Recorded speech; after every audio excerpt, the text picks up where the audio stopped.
Chosen one, what you're feeling right now is not anxiety, and it's not imagination. That subtle pressure in your chest, the quiet unease that rises and falls without a clear reason, the sense that something is off, even when life looks normal on the surface. This is not fear. This is awareness. Spiritual awareness does not arrive gently. It arrives like a disruption because it interrupts comfort. This is not an entertainment video meant to relax you or distract you. This is a divine interruption, a moment where heaven presses pause on your routine and says, "Pay attention. You didn't click this by accident. Timing matters in the spirit, and this moment was allowed because you are ready to hear what others are not. Not because you are better than them, but because you are strong enough to carry clarity without running from it." Most people do not reject truth because it is false. They reject it because it is uncomfortable. Comfort is familiar. Comfort asks nothing. Comfort allows illusions to remain intact. Clarity, on the other hand, demands adjustment. It challenges what you've accepted. It asks you to see what you once ignored. That is why the majority choose comfort over clarity. They scroll past moments like this, label them too much, and return to the safety of distraction. But you didn't scroll away. There is a reason Scripture says, "Awake, O sleeper." Awakening implies that something real was happening while awareness was low. It implies that eyes were open but perception was dull. Spiritual sleep does not mean you stop functioning. It means you function without discernment. Awakening is disturbing because it breaks the spell of normalcy. It makes familiar things feel strange. It makes old explanations feel insufficient. It makes you question narratives you once accepted without resistance. And this discomfort is not punishment. It is mercy. God does not wake people up to frighten them. He wakes them up to prepare them. Truth revealed too late becomes judgment.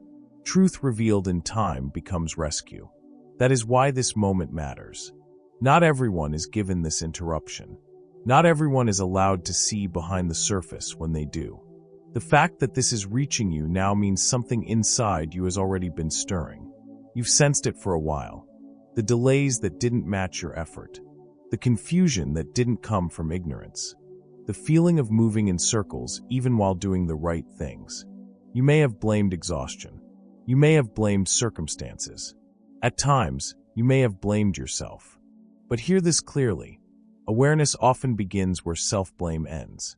You are not weak for feeling this way. You are not unstable. You are not too sensitive. Sensitivity is not a flaw when it is guided by truth. It is a signal. This awakening feels disturbing because it removes the numbing effect of routine. It doesn't allow you to stay neutral anymore. Once your eyes begin to open, going back to sleep becomes harder than staying awake. That is why this moment feels weighty. Not because danger is chasing you, but because responsibility is approaching. Awareness always comes with choice. What you do with clarity determines whether awakening becomes growth or anxiety. And let this be said plainly. This is not a warning meant to scare you. Fear paralyzes. Truth stabilizes. This is mercy arriving before confusion becomes permanent. Before compromise becomes normal. Before numbness feels like peace. God interrupts patterns when they start to quietly erode purpose. He disrupts cycles before they harden into identity. So if this feels unsettling, that is not a sign to run. It is a sign to listen.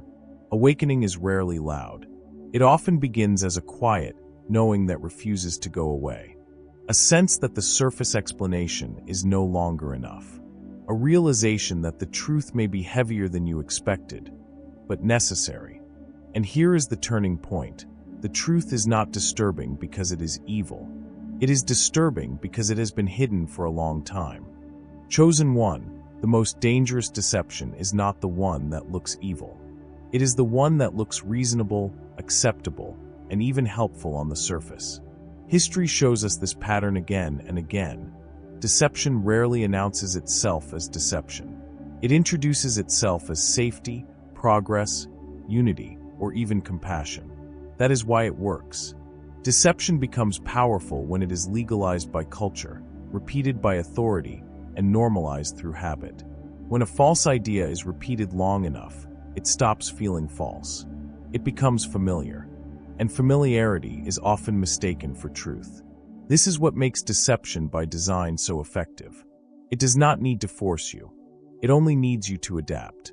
There are three primary channels through which this kind of manipulation operates. The first is fear. Fear narrows perception. When people are afraid, they stop asking deeper questions and start looking for relief. In fear, people will accept explanations they would normally challenge. They will trade clarity for comfort. Fear does not have to be constant to be effective. Low-level, persistent anxiety is enough to keep the mind reactive instead of reflective. The second is the need to belong. Humans are wired for connection. When belonging is threatened, discernment weakens. If truth risks isolation, many will abandon truth rather than risk exclusion. This is how entire groups can move together in the wrong direction while reassuring each other that they are right simply because they are together. Consensus can feel like confirmation even when it is not. The third is moral confusion. This is where deception becomes most subtle. Moral confusion does not remove values, it rearranges them. Right and wrong are blurred. Conviction is reframed as intolerance. Discernment is labeled as judgment. Truth becomes relative, meaning it shifts depending on who holds power or who feels offended. When moral anchors are loosened, people become easier to guide without resistance. This is not new. Throughout history, spiritual corruption and power corruption have always walked together. Whenever authority separates itself from accountability, deception grows. When spiritual language is used to justify control instead of transformation, faith becomes a tool instead of a refuge. When power is pursued without humility, it inevitably seeks manipulation to protect itself. That is why counterfeit light is more dangerous than darkness. Darkness is obvious. It warns you to stay away. Counterfeit light, however, imitates what is good. It borrows the language of truth, the tone of compassion, and the appearance of wisdom. But its fruit is different. It creates confusion instead of clarity, dependency instead of growth, compliance instead of conscience. Counterfeit light does not demand your loyalty all at once. It earns it gradually. It begins with small compromises that feel harmless. A slight bending of values, just this once. A quiet acceptance of something that feels off, but not off enough to confront. Over time, these small misalignments become a new normal. And once deviation becomes normal, truth starts to feel extreme. This is how deception operates without noise. It does not shout lies. It whispers adjustments. It doesn't ask you to abandon truth. It asks you to update it. It doesn't tell you to reject your conscience. It tells you to silence it for the sake of peace. Slowly, discernment dulls, not because people become evil, but because they become accustomed to imbalance. This is why so many feel tired without knowing why, confused without clear cause, disconnected while staying busy. Their spirit senses misalignment even when their mind cannot articulate it. Deception does not need to imprison you physically if it can exhaust you mentally. A fatigued soul rarely resists. And yet, here is the crucial point. Deception does not spread because truth is weak. It spreads because truth requires courage. It requires pause. It requires the willingness to stand apart before standing with others again in clarity. Deception thrives in speed and noise. Truth often waits for stillness. This moment is not about blaming systems, leaders, or cultures. It is about understanding patterns. When you recognize how deception operates, you stop internalizing confusion as personal failure. You realize that clarity was not lost because you weren't trying hard enough. It was being crowded out. Which brings us to an important question. If deception has become widespread and normalized, why do you feel it more sharply than others? Why does it trouble you instead of soothing you? Why does something inside you refuse to fully settle, even when everyone else seems comfortable? That question leads us to the next truth. Chosen one, if you have ever wondered why you feel things more deeply than others, why certain environments drain you while others seem unaffected, why confusion weighs on you instead of numbing you, This is why. Being chosen is not a privilege in the way the world defines privilege. It is not favoritism. It is responsibility. Awareness always carries weight. Those who see more cannot pretend as easily. Those who sense misalignment cannot rest comfortably inside it. And those whose spirit is awake will feel pressure in places where others feel entertainment, distraction, or normalcy. You are not broken for feeling burdened. You are responsive. You feel it more strongly because your discernment is sharper. That does not mean you are better than others. It means your internal sensors are more active. Discernment is the ability to perceive beneath surface narratives, to sense what is being implied, not just what is being said. When discernment is present, environments speak. Conversations carry undertones. Silence has meaning, and false peace becomes uncomfortable. Your conscience is also more sensitive. Conscience is not merely morality, it is alignment. It is the internal witness that alerts you when something is off, even if you cannot yet explain why. Many people learn to override this signal over time. They quiet it for convenience, acceptance, or comfort. You have not. That is why certain compromises bother you more than they seem to bother others. And most importantly, your spirit is not asleep. There is a difference between being informed and being awake. Many know facts. Few feel truth. An awake spirit does not only process information, it responds to it. That response can feel heavy, especially in a world designed to avoid depth. The burden you feel is not anxiety by default. It is often awareness without resolution yet. This is where confusion enters. Confusion is not your destiny. It is a weapon. Its purpose is not to destroy you outright, but to exhaust you into disengagement. When clarity feels constantly delayed, people start doubting themselves. They begin asking the wrong questions. What's wrong with me? Instead of what is being distorted around me. Confusion works best on the aware because it targets discernment directly. It blurs edges. It mixes truth with performance. It presents theatrical conviction in place of authentic substance. Over time, if not addressed, it can make even the discerning question their own perception. That is why God is training you right now to distinguish between things that look similar but are fundamentally different. Authentic versus theatrical. The theatrical is loud, polished, emotionally charged, and impressive. It knows how to perform sincerity. It creates reactions but rarely produces transformation. The authentic may appear quieter, slower, less celebrated, but it carries depth, consistency, and fruit that lasts beyond the moment. Alignment versus popularity. Popularity seeks affirmation. Alignment seeks truth. Popularity asks, will they approve? Alignment asks, is this faithful? Popularity is measured by numbers. Alignment is measured by integrity.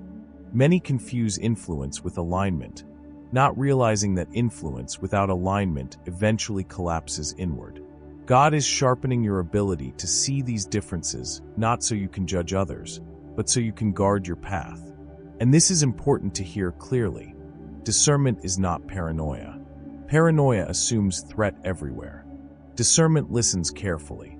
Paranoia isolates through fear. Discernment creates boundaries through wisdom.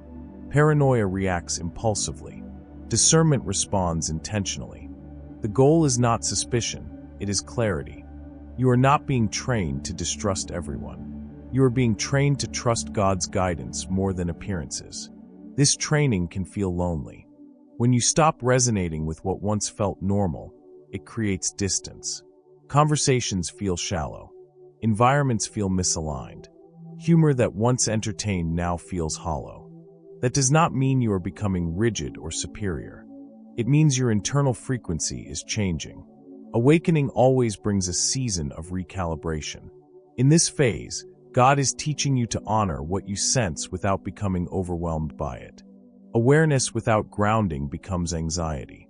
Discernment without rest becomes hypervigilance. That is why awakening alone is not enough. It must be paired with protection. Protection of your focus. Protection of your inner life. Protection of your discernment. Because awareness is powerful, but it is also vulnerable if left exposed. You were not given heightened perception, so you could carry the weight of the world. You were given it so you could walk wisely within it. The burden you feel is not meant to crush you. It is meant to position you, but only if you learn how to steward it. This is the transition point. Awakening explains why you feel what you feel. Discernment teaches you how to walk with it without losing peace. And that is what we must talk about next. Chosen one, clarity always comes with a cost. Not because truth is harsh, but because truth requires protection. What God is restoring in you right now is fragile in its early stages, not weak, but exposed. That is why this season is not about acceleration. It is about guarding. God is asking you to guard three things carefully. First, guard purity. Purity is not about religious performance or moral superiority. It is about alignment. It is about keeping your inner life undivided. Purity means you do not allow mixed motives to sit quietly in your decisions. It means you are honest about what influences you, what shapes your desires, and what pulls your attention away from truth. When clarity begins to return, compromise becomes more costly. What once felt harmless now dulls your discernment. That is not condemnation. That is sensitivity being restored. Second, guard focus. Focus is a spiritual asset. It determines what grows and what weakens in you. The enemy does not always try to destroy clarity directly. More often, he distracts it. Distraction does not have to look sinful to be effective. It only needs to fragment your attention long enough for discernment to lose sharpness. Endless noise, constant engagement, emotional overload, and unnecessary urgency all erode focus slowly. God is calling you to simplify, not because less is holy, but because clarity requires space. Third, guard obedience. Obedience is not dramatic. It is quiet consistency. It is choosing what aligns even when something else looks more rewarding. Obedience protects you from drifting into almost right decisions. And almost right is one of the most dangerous places for the awakened. Not everything that looks good is God. Not every opportunity that feels exciting is aligned. Some doors are designed to delay you, not advance you. These are what we can call beautiful traps. Approval is one of them. Approval feels affirming, but it can subtly shift your center. When being understood becomes more important than being aligned, clarity begins to bend. You do not need to be rejected by everyone, but you cannot afford to be governed by applause. If people's approval becomes the compass, obedience slowly loses authority. Distraction is another. Distraction often arrives disguised as responsibility, productivity, or connection. It keeps you busy enough to feel useful, but not grounded enough to be clear. It drains without confronting you directly. Over time, it creates spiritual fatigue, not because you are doing something wrong, but because you are doing too much that does not belong to your assignment. Almost right opportunities are the most subtle trap of all. They look aligned. They sound reasonable. They even seem to answer prayers partially. But they carry unrest. They require small compromises. They pull you slightly off center. And once you step into them, clarity becomes harder to maintain. Saying no to almost right is often harder than saying no to obvious wrong. But saying no is a form of spiritual warfare. Every no you speak in obedience protects a future, yes, you cannot yet see. This is also why wilderness and isolation often accompany seasons of restored clarity. Not because God is abandoning you, but because He is protecting you. Isolation is not punishment. It is containment. It reduces interference while discernment strengthens. It quiets external voices so internal alignment can stabilize. Many people leave this season too early because they misinterpret stillness as stagnation. But clarity grows best without constant exposure. Focus in this season is not optional. It is currency. What you allow into your mind, your conversations, your routines, and your emotional space will either guard or leak what God is rebuilding.